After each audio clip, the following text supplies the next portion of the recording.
Hey, Mary. My husband, David, and I moved here from Chicago. David is a veteran of the U.S. Air Force. He served 25 years ago, and about 5 years ago, he started experiencing, sorry, I'm getting emotional, really complex symptoms of PTSD. And it's been a really bad struggle trying to navigate the VA system.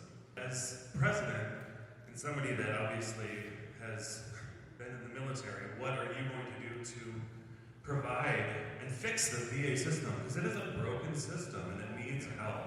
And our veterans need help. They deserve as much help as they can get. That's right. Thank you. And there's two overlapping sets of problems here. The first, as you said, is the VA. And we got to change, I think, the whole frame of how we think about the VA from this idea that it's a gift or a favor to veterans, and make sure everybody understands that this is nothing more or less than America keeping a promise, that it's a two-way promise. And what that means is we can't tolerate when so many veterans are going, some of them aren't even as far along as you are, some of them aren't even accessing the services to which they're entitled.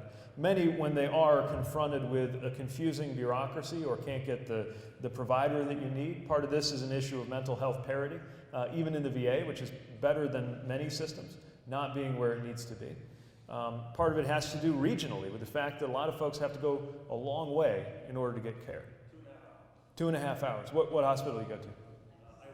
Iowa City. All right. So, yeah. So I think we're really posing this to everyone in the room tonight.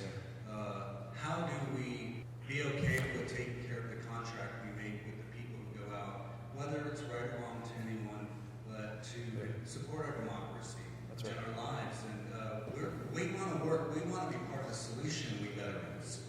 There's a lot of intellectual people in this program, and they're fighting the monster, wanting to do something for our country and continue to serve. Thank you.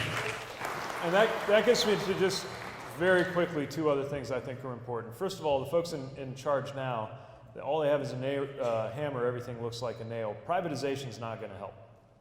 And one of the reasons we have a VA is that different wars have different wounds. One of the reasons the world knows as much as it does about traumatic brain injury and PTS is because of the VA. We just don't have the resources and the commitment to make sure that everybody's getting treated. So I think that needs to be named. The other thing, as you said, is that people don't just go there hoping to be taken care of. They hope to be treated so that they can continue to contribute. And instead of talking about veterans like a problem to be taken care of, we got to talk about veterans like something we ought to be competing over. Our community is trying to attract more veterans to move to our city. And the last thing I just want to say, because it wasn't that long ago that you couldn't say something like this, is it feels pretty good to me to be able to say thank you for your service and to say happy pride in the same breath. So.